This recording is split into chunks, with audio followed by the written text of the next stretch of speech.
नमस्कार, आदाब, सत श्री अकाल और अस्सलाम वालेकुम। मैं मोहम्मद अहमद काज़मी लेकर आया हूँ आपका पसंदीदा कार्यक्रम आपके रूबरू। जैसा कि आपको मालूम है, इस कार्यक्रम में हम जो बड़ी ख़बरें देश की होती हैं उसके पीछे क्या कुछ हो रहा है, ख़बर के पीछे की ख़बर क्या है, वो हम आप तक पहुँचाने की कोशिश करते हैं। और जो ज़्यादा जानकार लोग होते हैं, जो उस इशू के बारे में ज़्यादा मालूमात रखते हैं, उनसे हम आपको रूबरू कराते हैं। मेरे साथ इस वक्त मौजूद हैं कश्मीर से जो श्रीनगर में रहते हैं सिब्ते हसन साहब, जो वरिष्ठ पत्रकार हैं और बहुत से ऑर्गेनाइजेशंस के लिए मुल्क के अंदर भी मुल्क से बाहर भी काम करते हैं श्रीनगर में रहकर। आप शुरू से 5 अगस्त से और अब तक श्रीनगर में ही थे। मैं सिब्ते हसन साहब, वेलकम है आपका media star world YouTube channel में।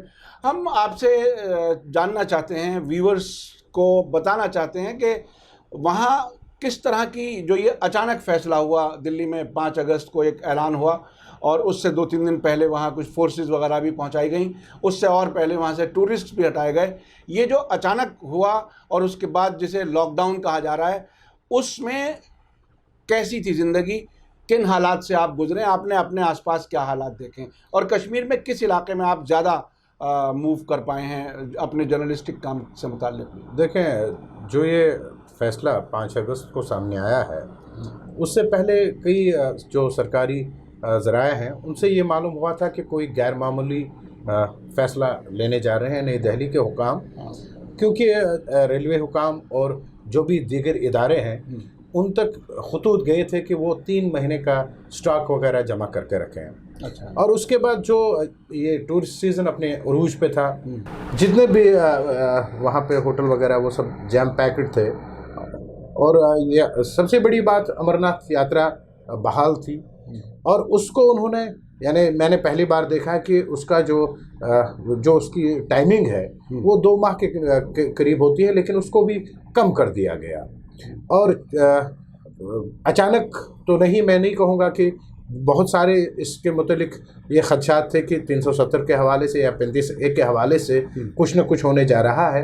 जितने भी मेन स्ट्रीम जमातें हैं जिनको हिंद नवाज या भारत समर्थक कहा जाता है, जिसमें नेशनल कॉन्फ्रेंस है, पीपल्स डेमोक्रेटिक पार्टी है या अन्य दल जिसमें पीपल्स कॉन्फ्रेंस है, जिसके बारे में ये कहा जाता है कि वो बिल्कुल सहयोगी रहे हैं भाजपा के, और वो जो सजाद गनी लोन जिनके पिता अलगाववादी नेता हुआ करते थे, अब नहीं है इस दुनिया में, वो असैसिनेट हुए हैं। तो उसके बारे में ये कहा जाता था।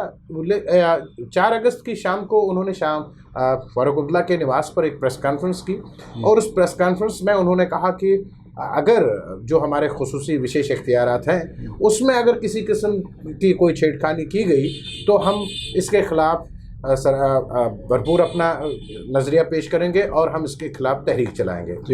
5 अगस्त की दरमियानी रात को 12 बजे के करीब आपका मोबाइल नेटवर्क, आपका लैंडलाइन, आपका मोबाइल नेटवर्क एकदम ख़त्म किया जाता है और जो सिक्योरिटी प्रेजेंस है, यानी सिक्योरिटी फोर्सेस की, वो बहुत ज़्यादा बढ़ाई जाती है। पूरे श्रीनगर या श्रीनगर के दीगर जितने भी कस्बजात है वहाँ पे एकदम सिक्योरिटी सिनेरियो ही यानी छावनियों में तब्दील किया गया था। और हमने पहले भी जो इंफॉर्मेशन डिपार्टमेंट है उनके साथ राब्ता कायम किया, संपर्क किया कि क्या होने जा रहा है, क्या कर्फ्यू क्लासेस वगैरह इशू हो। बहरहाल जो पहला हफ्ता था वो इंतहाई बिल्कुल सख्त था। 1 हफ्ते के तक तो हम लोगों को भी अपने घर से बाहर आने नहीं दिया गया। उसके बाद हमने, जर्नलिस्ट का काम है, ऐसे गैर मामूली हालात हो तो अगर हम अपना काम ना करें तो जर्नलिस्ट कहलाना बिल्कुल, ये तो अपने आप में है ही नहीं फिर कुछ। तो हमने कोशिश की कि हम यानी बिल्कुल 90 में हम चले गए, जितने भी टीवी चैनल्स के लिए काम करते हैं। तो उन्होंने जो फुटेज वगैरह जमा की थी उसको पेन ड्राइव के ज़रिए दिल्ली भेजा गया, अपने अपने जितने भी जो जिससे मुंसलिक है उन तक। और उसके बाद सरकार ने एक मीडिया सेंटर कायम किया, एक महदूद जगह एक होटल में दी गई मीडिया सेंटर के नाम से। वहाँ पे आपको मेल सर्विस जो अब भी है। हाँ। लेकिन आज this is now 79th day. देखें, ईज़ आउट, इसमें दो राय नहीं है कि रिस्ट्रिक्शंस को ईज़ आउट किया गया है। हसास इलाकों में सिक्योरिटी प्रेजेंस बहुत ज़्यादा है। उसमें कोई ये नहीं, यानी जितने भी हसास इलाके हैं वहाँ अब भी सिक्योरिटी प्रेजेंस है। पुराने शहर में, श्रीनगर, पुराने शहर में ही नहीं, सोपोर है, जी। आपके साउथ कश्मीर में कई ऐसे इलाके हैं जहाँ पे अब भी हेवी सिक्योरिटी प्रेजेंस है। उसके बाद जितने भी आपके main stream doctor Farooq Abdullah साहब जो केंद्र में 2 बार मंत्री रहे हैं, 3 टाइम चीफ मिनिस्टर रहे हैं कश्मीर के, महबूबा मुफ्ती जो सहयोगी थी भाजपा की, वो उमर अब्दुल्ला साहब जो भाजपा के मंत्री मंडल में रह चुके हैं, इनके सहित जितने भी बाहर समर्थक नेता हैं या बाहर समर्थक दलों के नेता हैं उनको बंद कर दिया गया। अलगाववादियों के खिलाफ क्रैकडाउन आरंभ कर दिया गया, अलगाववादी काफ़ी संख्या में उनको गिरफ्तार किया गया। इतना ही नहीं, उसके बाद शक की बिना पर आपने भी बहुत सारी रिपोर्टें देखी होंगी, बड़ी कसीर तादाद में लोगों को गिरफ्तार किया गया। अगरचे सरकार का ये दावा है कि उनमें से बेशतर को रिहा किया गया है, लेकिन ये अजीब किस्म की सूरत हाल है जहाँ आपको वसाइल नहीं है यानी कोई भी चीज़ कंफर्म करने की। देखें ये ज़माना जो है, अब ज़माना टेक्नोलॉजी का है। कश्मीर में इस वक्त आपको प्रीपेड पोस्टपेड सर्विस तो बहाल कर दी गई है, लेकिन SMS अब बैन है। उसके बाद मोबाइल नेटवर्क तो, मोबाइल इंटरनेट तो है ही नहीं। अच्छा, मोबाइल छोड़िए, आपको ब्रॉडबैंड की सुविधा भी नहीं है, वो भी नहीं है आपके पास। लैंडलाइन सर्विस पहले बहाल की गई थी, लेकिन इस ज़माने में मैंने ये देखा कि लैंडलाइन सर्विस अब बहुत कम लोग इसका उपयोग करते हैं, बहुत ही कम लोग इसका उपयोग करते हैं। और उसके बाद जब से पोस्टपेड सर्विस शुरू हुई है, हाँ, एक किस्म की आप इसको राहत कह सकते हैं। लेकिन एक कश्मीरियों ने जो अपना ये रद्द-ए-अमल इसके सामने पेश किया, मैं बहैसियत जर्नलिस्ट ये एक्सपेक्ट कर रहा था कि बहुत ज़्यादा तशद्दुद होगा, लेकिन बिल्कुल साइलेंटली हर इलाके में प्रोटेस्ट तो हो रहा है, लेकिन पुरअमन ज़राए से वो अपनी बात कह रहे हैं। हाँ, हिंसक प्रदर्शन हुए, ये नहीं है कि पैलेट चले।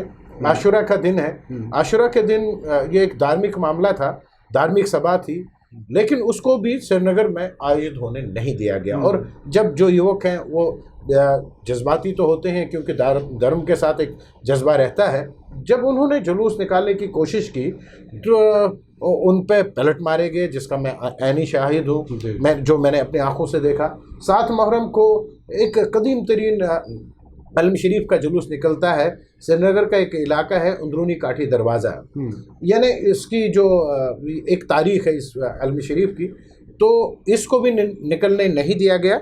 और जब वहाँ से लुटकों ने, अज़ादारों ने ये जुलूस निकालने की कोशिश की तो उन पे भी पैलेट मारे गए, और उन पैलेट में वो लोग इंजर्ड हुए हैं जिनको हम यानी बहुत ही अच्छे वर्ग माने जाते हैं, मतलब इंतहाई अच्छे पढ़े लिखे लोग, जिनमें डॉक्टर्स भी शामिल थे, जिनमें इंजीनियर्स भी शामिल थे, यानी जो कलीदी ओहदों पे फाइज हैं उन पे भी पैलेट मारे गए, नन्हे आज़ादारों पे भी पैलेट मारे गए।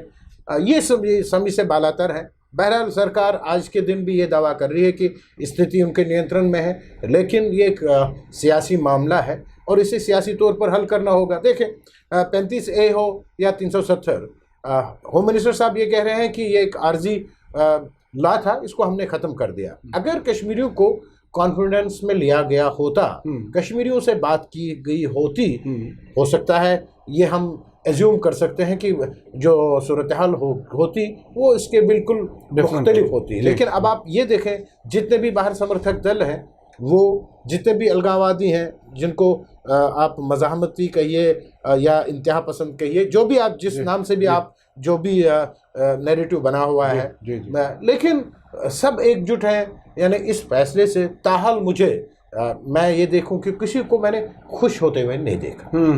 अच्छा, जो रोज़मर्रा की ज़रूरतें हैं वो किस तरह से पूरी हो पाई? देखें, घरों के अंदर लोग थे इतने लंबे अरसे तक, मार्केट भी काफ़ी दिन के बाद कुछ दुकानें खुलनी शुरू हुई, ऐसे किस तरह से लोग देखें, कश्मीर एक कॉन्फ्लिक्ट जोन है। ये आज पहली बार ऐसा नहीं हुआ है, 30 बरस होने को है, 31 बरस में ये मामला दाखिल हुआ है, जिससे हम आंखें बिल्कुल चुराने की कोशिश कर रहे हैं। इससे पहले बुरहान वानी, आपको याद होगा, बुरहान वानी एपिसोड में 6 महीने तक यही स्थिति रही, यही सूरत हाल रही। कश्मीरियों के पास ज़ख़ीरा तो होता है, लेकिन वो इतना है, लेकिन जो ईज़ आउट रिस्ट्रिक्शंस की गई हैं, उसके बाद कश्मीरियों ने जो एहतिजाज में एक नया एक नयापन इसमें लाया है। सवेरे 7 बजे से 9 बजे तक बाज़ार खुलते हैं, लोग खरीदारी करते हैं। कलील यानी इक़्तिसादी तौर पर लोग मेरे ख्याल से बदहाल हुए हैं। देखिए पब्लिक ट्रांसपोर्ट है ही नहीं, निजी गाड़ियों से आप सफ़र करते हैं, वो कितने लोग एफर्ट करते हैं आज के ज़माने में। और बाज़ार बिल्कुल बंद हैं। सरकारी दफातर में भी मैं वसूख के साथ ये कह सकता हूँ कि 100% हाजिरी नहीं है। सरकारी दफातर भी कई 1 घंटे के लिए ही खुलते हैं। स्कूलों में क्या हाल है? हाँ देखें, सरकार ने पहले मरहले में ये कहा कि हमने स्कूलों में निज़ाम बहाल किया, लेकिन 3 महीने अब now it is 79th day किसी भी स्कूल में मैंने दरसो तदरीस नहीं देखी। हाँ स्टाफ को मैंने देखा, जहाँ भी मैं गया हूँ हाँ मैंने, यानी लोग बच्चों को नहीं भेज रहे, उन्हें डर है। कॉलेज नहीं, उनका एक मैं कई उसमें बिल्कुल मुतज़ाद चीज़ें सामने आ रही हैं। मैंने कई वालिदैन से बात की, उन्होंने ये कहा कि जिस माहौल में हम हैं क्या हम अपने बच्चों को कहाँ भेजें, और वो भी एक साइलेंट प्रोटेस्ट ही है।